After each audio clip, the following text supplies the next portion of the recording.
निरीक्षण किया होगा। मेरा एक अंतिम प्रश्न है कि हम मनुष्य योनि को दुर्लभ मानते हैं और मनुष्य योनि में जन्म होने के बाद में इस जन्मांतर से मुक्त होने के लिए मोक्ष की कामना करते हैं और मोक्ष की साधना करते हैं। मोक्ष इच्छाओं और कामनाओं का अंत है और इच्छाओं और कामनाओं के द्वारा ही जन्म मरण का बंधन हमें लगता है। इच्छाओं और कामनाओं का अंत क्या विज्ञान सम्मत तरीके से अन्य प्रकार से संवर और निद्रा के बगैर आप कभी संभव पाते हैं कि वैज्ञानिक इस प्रकार की अवस्था को उपकरणों के माध्यम से भी हमें प्राप्त करवा सकेंगे, जैसा कि वर्तमान समय में अनेक तकनीकों के द्वारा जो हम सिद्धियां गिनते थे, अवधि ज्ञान की, जो हमें दूर तक देखने की दृष्टि प्राप्त होती है, या अन्य प्रकार के मन पर्यज्ञान जो हम उनके मन में पढ़ सकते हैं। तो वर्तमान में अनेक तकनीकों के द्वारा विज्ञान ने ये कुछ संभव किया है, तो क्या ऐसी संभावना भी आप देखते हैं कि मोक्ष की परिकल्पना को विज्ञान दूसरे रूप में हमें प्राप्त करवा सकेगा? देखिए, मैंने उसको आपको स्पष्ट किया था कि कार्बन वर्गणा के जो पुद्गल है वो चतुष्पर्शी, उसमें जो भी परिवर्तन होता है वो परिवर्तन चतुष्पर्शी पुद्गलों का परिवर्तन है और उसका प्रभाव अष्टस्पर्शी पर पड़ता है।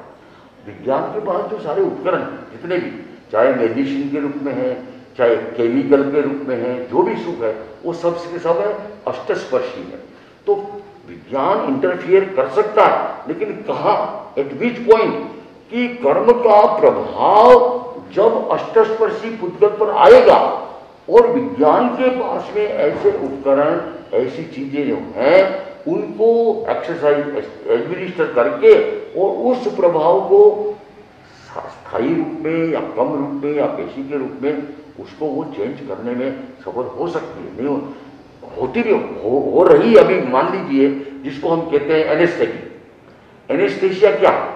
चेतना को अमुक समय के लिए एक प्रकार से उसको जो डेड कर देना, अमुक पार्ट में, सारे में नहीं, लेकिन दिट इज पॉसिबल कि ऐसा केमिकल, इस प्रकार के एनेस्थेटिक पदार्थ आपने इंजेक्ट किया, नर्वस सिस्टम आपका जो है जियोपैराडाइज हो गया और no feeling, no pain, nothing. तो उसका मतलब क्या हुआ कि कार्बन शरीर का प्रभाव आया औदारिक शरीर में, उससे चेतना उस प्रकार से वहाँ ज्ञान ग्रहण करती थी, सुख दुख का अनुभव करती थी। इन्होंने केमिकल चेंज जो किया वो बायोकेमिकल चेंज के रूप में परिवर्तन होकर के और मस्तिष्क की उन नाड़ियों को, नर्व्स को वो एक बार के लिए स्थगित कर दे दिए, तो आदमी बेहोश हो गया। अब उसको न सुख है न दुख है, कुछ नहीं है। ये जैसे आपने कहा हो सकता, लेकिन ये कर्म के संबंध निर्जरण की प्रक्रिया जो है वो उदय के बाद में नहीं होती, उदय में आने से पहले उसको निकालना है, तब वो खत्म होता है। उदय में आ गया फिर तो कर्म अपने आप ही अकर्म हो गया, उसको क्या करना है, इफेक्ट आ गई। तो मैं ये सब कहता हूं आपको कि जो कुछ विज्ञान करेगा कर सकता है, लेकिन वो करेगा आफ्टर द इफेक्ट ऑफ चतुष्पर्शी पुद्गल ऑन अष्टस्पर्शी पुद्गल। विज्ञान कैन इंटरव्यू, पर उससे होना जाना क्या, उसमें इतना ही है कि आपको वेदना होती थी, आपको नहीं, खत्म। वो कर्म जो था उसको तो आप कुछ नहीं कर सकते, वो तो कर्म अपना जो कंडीशन करनी थी करनी हो चाहिए। तो इसीलिए ये अध्यात्म की साधना जो है वो ही एक ऐसा मार्ग है, क्यों कि चेतना में वो शक्ति है, कर्म में नहीं, वो उदारिक में नहीं है। चेतना अपने आप में जिस शक्ति को अपने आप में रखता है उससे वो इंटरवीन करता है कार्मिक चतुष्पर्शी प्रक्रिया में, उदय में आने से पहले ही उसको क्षोक्षम करके रोक देता या खत्म कर देता। उसका प्रभाव नहीं आया, यूं करते करते जो सारी साइकिल घूम रही है उसकी पहले तो स्पीड कम करता, फिर करते करते करते करते अल्टीमेटली उसको एंड। इसीलिए अध्यात्म की या धर्म की या साधना की ये प्रक्रिया है, वो चित्त की, चैतन्य की, आत्मा की, शक्ति की जो वरिष्ठता है पुद्गल से, कर्म से, उसको बताती है। और इसीलिए पुरुषार्थ का महत्व है। अब हम ये कर सकते हैं कि जैसे हमने कोई साधना की, क्रोध को शमन करने के लिए हमने ज्योति केंद्र पर सफेद रंग का ध्यान किया और हजारों केसों में हमने पाया कि उस व्यक्ति का क्रोध शांत हो गया, तो कहाँ गया कर्म उसका? तो हम ये कहते हैं मोहनी कर्म जो उसके अंदर था, जो उसको क्रोध उत्पन्न कराता था, वो तो कराता है, लेकिन जिस समय यहाँ पर पीनियल ग्लैंड से सिक्रीशन की पैदा स्थिति होती है, उस प्रभाव से वहाँ ध्यान की प्रक्रिया उसका एंटी सिक्रीशन एड्रिनल से करवा करके या पीनियल से करवा करके उसको नेगेट या नलीफाई कर देता है, क्रोध शांत। और यूं करते करते जब नेचर आदमी का बदलता है, जिसको हैबिट कहते हैं, और इसका नाम है लर्नड इंस्टिंक्ट। एक तो इंस्टिंक्ट होती है जन्म से हमें मिला संज्ञा, एक लर्न। तो ध्यान के द्वारा हम लर्न इंस्टिंक्ट को डेवलप करके और हमारी जो बाय बर्थ इंस्टिंक्ट है उसको ओवरकम करके अपने स्वभाव को, अपने कैरेक्टर को, अपने व्यवहार को, अपने व्यक्तित्व को बदल सकते हैं। और वही प्रक्रिया अल्टीमेटली वीतराग हमें बनाती है। साधारण मनुष्य में थोड़ा चेंज तो हम भी देखते हैं। वीतराग बनने के लिए समग्र रूप से जब हम कर्मों को बिल्कुल खत्म कर देते हैं, क्षय कर देते हैं, तो अपने आप हो जाती है।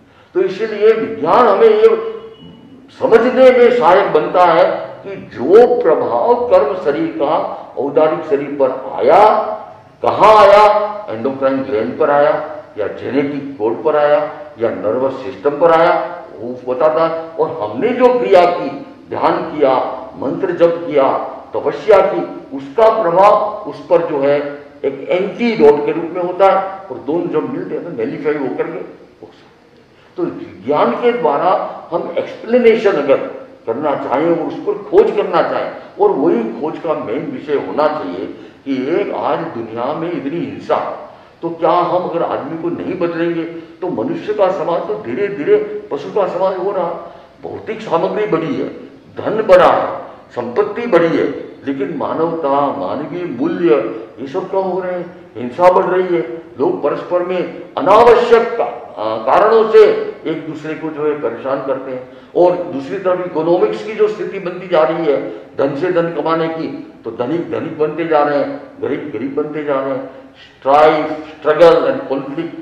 तो क्या साइंस के द्वारा आध्यात्मिक टेक्नोलॉजी को अप्लाई करके, एप्लीकेशन और आध्यात्मिक टेक्नोलॉजी और उसका वेरिफिकेशन, उसका असेसमेंट, उसका जो है जिसको कहते हैं डॉक्यूमेंटेशन, हम अगर साइंस से करें और उसका स्टेटिस्टिकल अगर हम सर्वे करके देखें, if it is effective then it can be the greatest contribution to humanity. ये पॉसिबल है, इसको हमें करना है, कर सकते हैं, बशर्ते कि साइंटिस्ट और स्पिरिचुअलिस्ट दोनों साथ आए, दोनों मिल करके कोई ऐसा प्रोग्राम, कोई ऐसा प्रोजेक्ट, कोई सा प्रोटोकॉल बना करके और चले।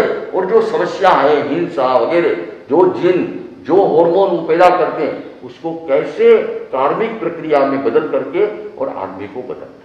अगर इसमें हम सफल हो जाते तो इसमें बीमारियों का भी इलाज है।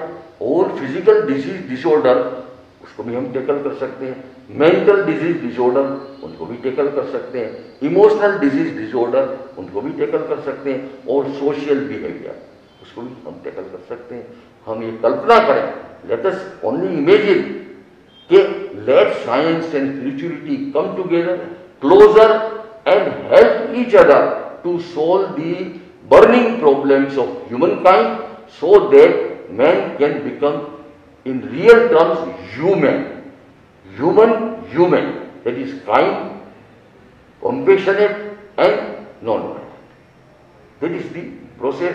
और वो जब जिस दिन हो जाएगा, हम कहेंगे साइंस और स्पिरिचुअलिटी दो ब्लेंड हो गए और उन्होंने पूरे मानव जाति के लिए एक मार्ग बनाया। मुनिश्री, आपने अध्यात्म और विज्ञान जगत दोनों के लिए बहुत समाधान प्रस्तुत किया। हम आपकी कृतज्ञता ज्ञापित करते हैं, आपको वंदन करते हैं और आशा करते हैं कि आपने जो सूत्र दिए हैं, विज्ञान जगत के लोग उन सूत्रों को पकड़ करके उनके ऊपर रिसर्च के द्वारा अध्यात्म और विज्ञान की समन्वयता की ओर अग्रसर होंगे। तो आप भंडारी साहब का भी बहुत बहुत आभार। उन्होंने आप श्री के साथ में इस तरह के वार्तालाप के द्वारा हम सभी को लाभान्वित होने का अवसर दिया। ओम और हम